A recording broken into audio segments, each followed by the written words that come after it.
Welcome to 365 Wing Chun on YouTube. Like and subscribe if you like my stuff. Let's get to it. Okay, so in this video, I want to go over some of the explanation on why Wing Chun does certain things that appears robotic. Okay, so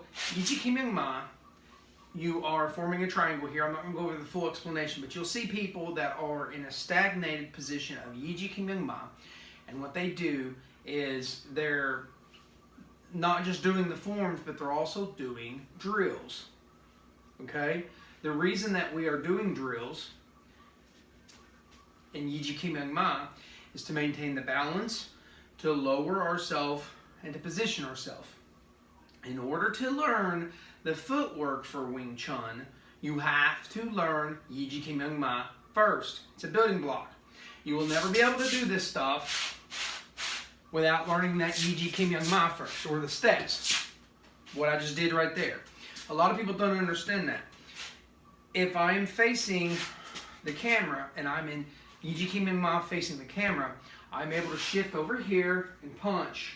I'll also go over here with a shift and punch and go back and forth. That's where you get that in that second form when you're doing this motion right here. All of this footwork is only a building block after you learn Ma. We do not fight in Ma. And believe me, I know there's videos out there. I know.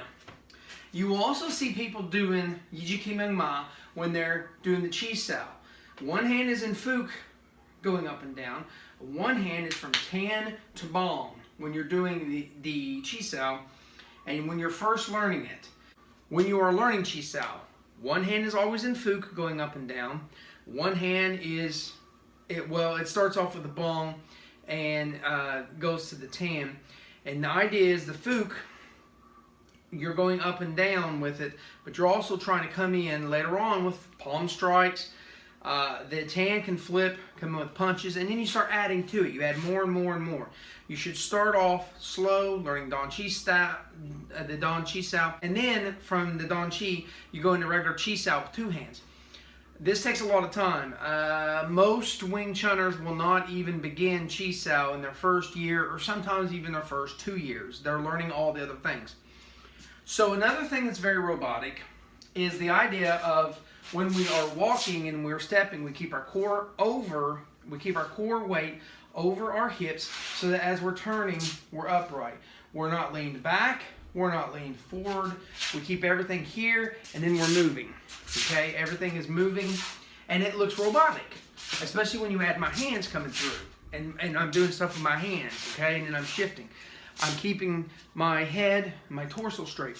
So a lot of boxers complain about this and they say it's robotic. They say it doesn't make sense.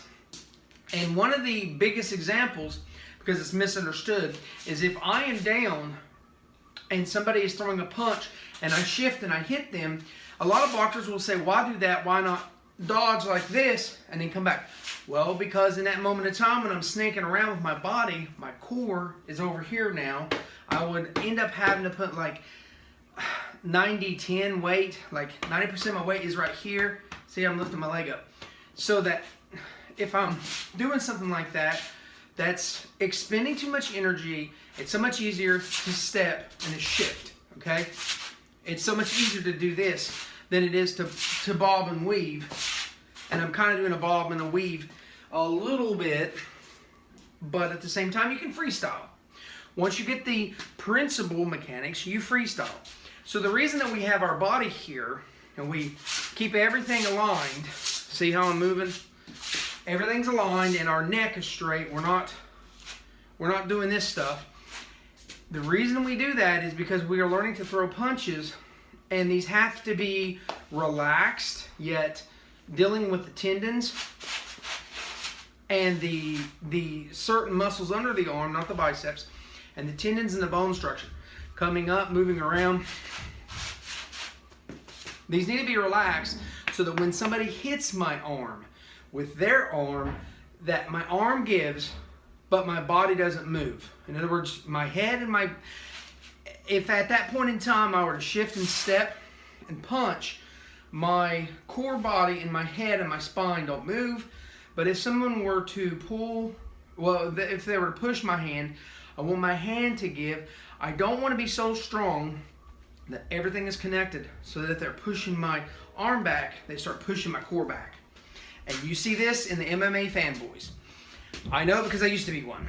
So in Wing Chun, we are learning to relax our hands. I want my hands to be fast, my core to be strong, and to move. I don't want my core to be affected by my limbs. So if you pull me, I want my arm to come out like this, rather than being locked here and you pull me and everything moves. So that's where the concept comes from, keeping our core and our head in a position, and I'm moving just like this. And I'm moving, and I don't have to dodge per se, because if I understand the center line concepts, when you're throwing a punch, I may come over here and you've aimed over here. That's where my head was. I'm right here. This is where you're aiming at, guys. This box. This box is my head. So it doesn't matter if you're throwing a hook. It doesn't matter if you're throwing more of a round punch or a roundhouse punch. Some people call it a haymaker. A lot of people in this area call it a haymaker when you're doing stuff like that. The hooks are more in here. The hooks are really close. They're more of an L shape with the elbow, whereas the round punches are almost extended. Okay, so in this idea, if I'm guarding the center and my head's here and you are aiming at my head in the center, you're going to come somewhere in here, so I move my head out of the way. It's the same concept. Same concept of a bob and a weave. Same concept. Same concept. You're moving your head out of that space where he's aimed at. He's firing a punch, I move. The only difference is I have a tan and a dot. That's the only difference. I've moved my entire body moves in this position. I was right here, my head was here, my body's here, now I've moved. So this may look robotic when you were first doing it and you're doing stuff like this. This looks robotic.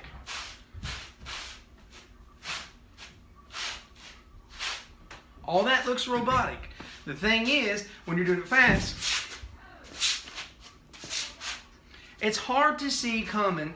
You're still moving out of the way, you're still keeping your core and the principles of Wing Chun intact. And it's not even really freestyle. What I did was literal traditional Wing Chun. It's not even freestyle. I'm not actually bobbing and weaving when I'm doing this. I'm doing a 45-degree angle side step from here, touching here, and I'm here, or with a tan da or whatever, okay? Tan da is one of the most basic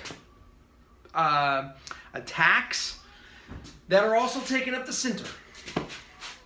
This is tan da. And that's with just shifting, okay?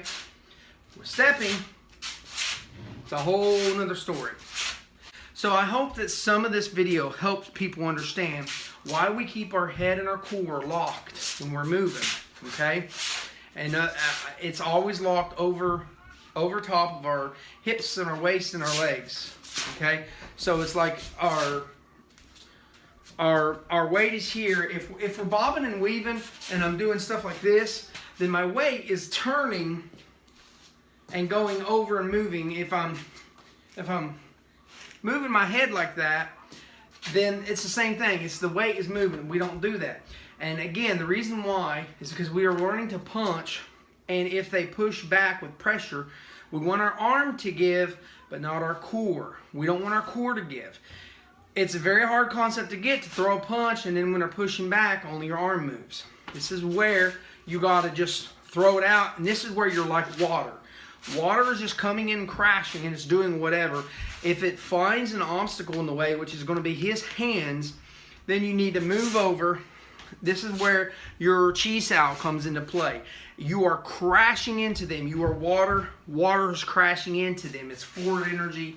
And it is very violent. It is very aggressive. So if your Wing Chun is going back, and you're always going back, you're doing everything wrong.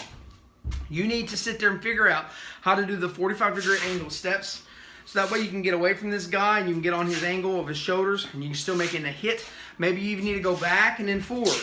That's a 45-degree angle retreat with a step forward. And again, it's right here, here. Okay? Same thing. If somebody's throwing a punch at me and I want to come back here, now I want to come forward and I'm busting them. I'm busting them in the face. At that point in time when they throw the punch, I'm getting out of the way to see what it is, and then I'm coming back. Water crashes into these people. I know a lot of people think that water is like this soothing, healing element. It's not. It's actually considered the most dangerous element. It's not fire, it's water. Water tapping on a rock drills a hole in it over time.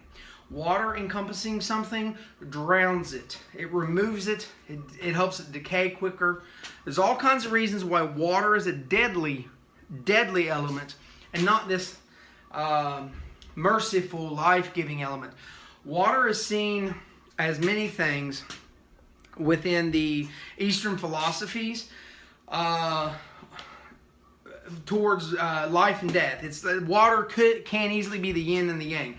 It can be the life giver. It can be the life taker. You need to be water crashing into this guy. You want to be nice. You want to be merciful in your life. That's fine. You can be fine and nice and kind. But the more kind you are, the bigger of a stick you need to carry. Be water, my friends.